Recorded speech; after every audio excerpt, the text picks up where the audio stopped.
Дараагийн мэдээг танилцуулъя.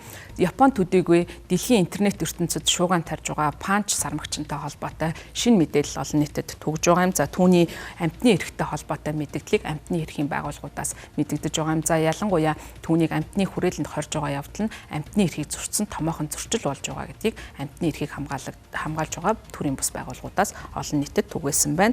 За энэхүү шууган тарьсан бяцхан сармагчны зовлон зүдгүүр нь амьтны хүрээлэнгийн харгислыг харуулж байна гэж амьтны эрхийн бүлэг мэдэгдсэн байна. За ихэнх хаясан Макагийн бяцхан зулцаг болох панч нь Токио хотын гаднах Ичигава хотын амьтны хүрээлэнд бусад сармагчингуудад дээрлэхүүлж орон гутаан чихмэл тоглоомоос тайтгарл авч байгаа дүр зураг гарсны дараа олонний анхаарал татаж од болсон. За энэтэй холбогдуулан мэдэгдэл дуртахтаа амьтны хүрээлэнгүүд бол талхан цаацд газар биш, эдгээр нь амьтдыг хорж бие даан амьдрах нөхцлөөс нь холдууж зэрлэг байгаль байх, нарийн түүхтэй орчин, нийгмийн амьдралаас нь эрхийг нь хязгаарладаг газар гэж амьтантай ёс зүйтэй харьцах хүмүүсийн нийгэмлэг болох ПЭТА-гаас мэдэгдсэн байна. Зарим хүмүүс үүнийг хөөрхөн гэж нэрлэж байгаа. Гэтэл бол үнэн хэрэгтээ ганцаардалж орхигдсон мэдрэмжийг даван туулж байгаа бяцхан амьтны сэтгэлийн гэмтлийг харуулж байгаа үйл явдал гэж тус бүлгийн Азийн захирал Джейсон Бейкер мэдэгдэлтэй дурдсан байна.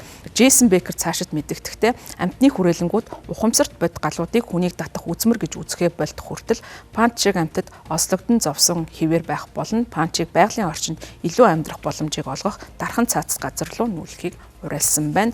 Ихтэй голөгдөж хаягдсан панч 7 дугаар сард төрсөн.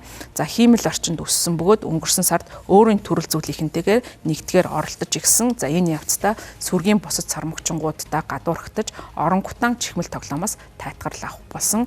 Панчийн байдал нь онлайн орчинд маш их сонирхол татаж Hangin дээр панч нэртэй хаштар үнэж фэнүүд бий болсон. За тэд бол олноороо амьтны хүрээлэнд цугларч түүнийг харахыг хүсэж байгаа. Энэ хооронд панчийн үргэлж гартаа барьж явдаг Икеагийн чихмэл орон гутаангийн борлуулалт огцон өсөд байгаа юм байна. Орон гутаан зөөлөн тоглоом үйлдвэрлэгч Шведийн дотоод засал чимэглэлийн аврах том компани болох Икеа нь урд өмнө байгаагүй энэ талаарх сонирхол бий болсон ердийнхөөс мэдэгцгүйц өндөр борлуулалттай байгаа гэж мэдэгдэж байгаа. За үр дүнд нь уг бүтээгдэхүүн одоогоор Япон, Америкийн нэгдсэн улс зэрэг зарим зах зээл дээр бүрэн борлогдож дууссан гэдгийг Акиа дэлгүүрийг удирддаг холдинг компани болох Inga Group Associated Press агентлагт мэдэгдсэн байна. Японд амралтын баярын өдрүүд босон за үүнтэй холбогдуулан фэнүүд нь панчийг харахын тулд 1 цаг хүртэл хугацаанд дараалал зогссон гэж Ичигава амьтны хүрээлэн X хуудсан дээр оруулсан постондоо мэдээлсэн. За даваа гарагт 5,000 гаруй очин панчтай уулзгаар амьтны хүрээлэнд очсон байна. За амьтны хүрээлэн амьтны стрессийг бууруулахын тулд сармагчны хашааны хэсгийг тойруулан хязгаарлагч